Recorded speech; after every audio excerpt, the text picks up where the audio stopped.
already said by Raymond, so I'll just brush them off in a quick way. Specifically, Raymond introduced you about Horizon Europe, and Horizon Europe is actually a continuation of Horizon 20, the research and innovation funding program by European Commission. Horizon Europe started on 2021, and the cycle will go up to 2027. The only additional thing besides the pillars and the missions and the themes that Raymond presented, I only want to give you a snapshot of what kind of funding has been made available to these research funnels. So you see that pillar number 2 that has been mentioned and then nominated gets quite a lot of funding within these 7 years of research and innovation working program. So now looking at the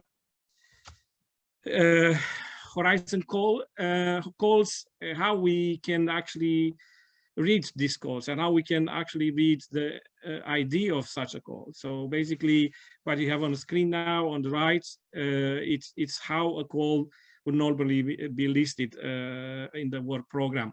So what you can identify straightforward from the title is, for example, in this call from OSPA, which is one of the programs that are involved in cluster digital industry and space. You will immediately identify after Horizon which cluster it belongs. So in this case, it's, as I said, digital industry and space.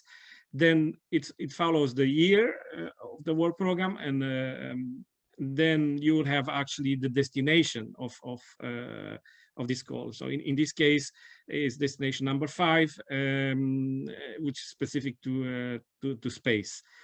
Now I'm not going to go into more details because Raymond already said what does it mean, destination number 5, but I put here on this slide a useful link, Horizon Europe Info Days. Those Info Days, they are very informative session held by the Commission and the project manager and project leaders that work with this. They work with the Horizon Europe programs, where they inform what they expect from these calls. So it's very useful to keep an eye on these Info Days.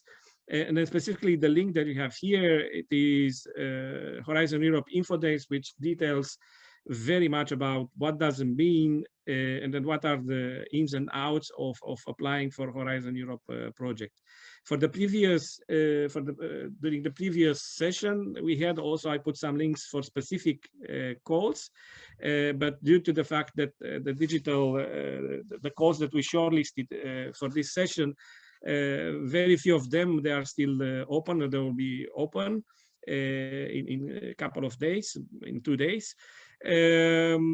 I don't have any Info Days because those Info Days that didn't happen or they are not planned yet. But these are the calls that we shortlisted from the work program of 21 and 22. I have to say that the work program it's been working cycles of 2 years. So now we are at the end of a cycle, the cycle of 2021, 2022. And then we start soon, and there's already been published the work program for 2023 and 2024. So I think some of these calls that already been introduced as priorities and also as introduced as themes of focus. Raymond mentioned, for example, large-scale Copernicus data uptake with artificial intelligence and high-performance computers. So these are the 3 calls that we identify still yet in the Horizon Europe 2021-2022. You have the opening day. If you click on the blue title, then you will be redirected to our open calls, fact sheets, and then you can retrieve information for each call in one page. So this is actually something that it's very useful at this moment, because these calls, they will start to appear starting in 2023. So starting from January 2023 and then going along the 2-year cycle.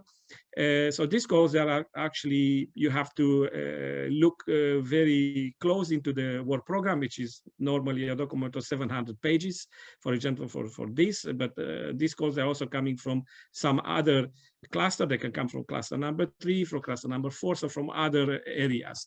So we did that for you, and then we selected 24 calls at this moment. So this is the list of these calls. There are 24 calls, and again, if you want to retrieve more information about these specific calls, ground station dotSpace, with the support of the dotSpace office, prepare these fact sheets for each of these calls, and then you can retrieve in a snapshot all the information you want, from information about if it's a research and innovation action, that means a lower TRL, or it is an innovation action, which is a higher TRL. Also, you will get information about how much budget has been allocated, how many projects they are expected to be funded, and then also information about when it's expected to be open. So these are basically 3 pages, as I said, 24 calls. Please go on our website. You can also use this website, this presentation, in order to be redirected there. Here I also see, for example, the SST, networking and security and data sharing. This has been mentioned before by Andy, but also I think has been mentioned by the previous speaker. So we scan for you all these calls that are relevant for space from different angles and different location in the value chain. We speak about payload, we speak about communication, we also speak about application or value-added services. So we put all these sectors of the value chains, they are all in this table. So this is how our fact sheet actually looks. Remco already introduced them. These are two fact sheets for example, 2 calls that were shortlisted earlier. Now, an indication that working and then actually applying for Horizon Europe proposal. Once you identify the call, then you have to go and actually write the proposal. I would like to draw your attention about a very important tool, or a very important addition. It's basically the canvas of the project, and you should pay very much attention to this canvas, because it's going to help you a lot to write the proposal, but also to see if you're align your proposal with what actually the proposal, the call requests. Now, what ground station dotSpace also offers maybe a possibility to search for new partners and then possibility of networking. And then we did that by also collecting all the major companies working in the space domain, and we did this exercise for the Netherlands. So there were 2 space industry maps being published by ground station dotSpace, one of the Netherlands and the other one of the space ecosystem in the Czech Republic.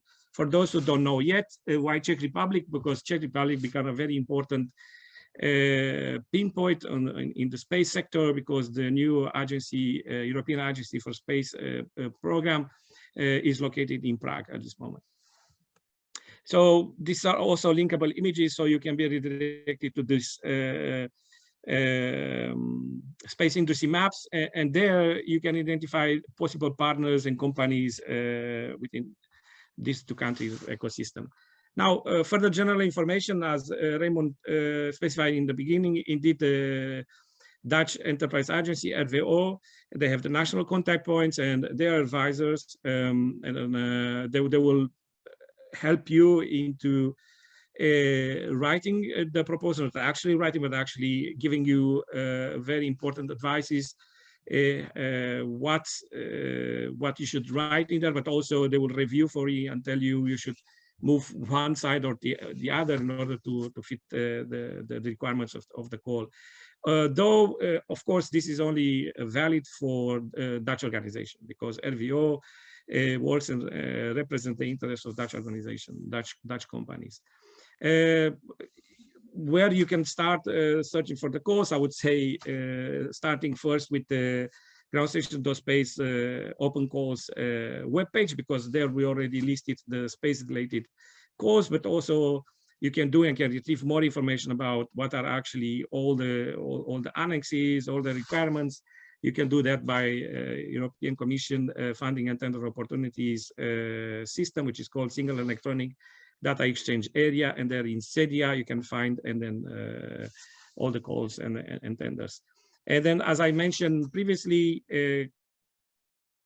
Commission is very generous in open up their minds and open up their brains. So in such a way, you can understand what they actually want with these calls and what they actually expect to be delivered within this research and innovation projects. And then they organize this. They organize these open days. So please do check their program from time to time. For example, there's been yesterday very interesting info days about the Disaster Resilience Society, where Copernicus data is also being specified, and they expect also a lot of project focusing on remote sensing data to contribute here. So that would be my contribution here from the beautiful sunny Delft and UNESCO Institute for Water Research. Okay, thank you very much, Andrei. That was a lot of information on a lot of slides. So we'll be sharing your presentation with everyone, so you can actually click on all those links that you forwarded us and get in touch with us. One quick question before we move on. What can ground station dotSpace, what can our organization mean for people who are interested in forming a consortium or starting to write a proposal? So yeah, ground station is a broker. So basically, it tries to bring together players from the space sector, but also bringing companies from outside the space sectors and bringing also relevant stakeholders from public administration. So it's really we are in a place where all these stakeholders can meet, and then we have a lot of tools and a lot of means to provide this interaction between the space sector, but also outside the bubble of the space sector. We provide master series on Copernicus, where you can also kick off and then brainstorm a project canvas, for example. We also provide open calls webinar, and also we are involved already in several European projects, so we know what it is, and then we understand what does it mean to be part of this project. So we can also provide. You can also become partner of the project, and then of course we broker this for the Dutch Space Office, meaning that we are here to make the exchange of information and then create new consortia, having Dutch companies in consortia applying for European Horizon Europe project, not only. It will be the case, for example, for next session when we're going to look at the defense and security, and then the calls will not be only from Horizon Europe, but also from other funding mechanisms of the European Commission.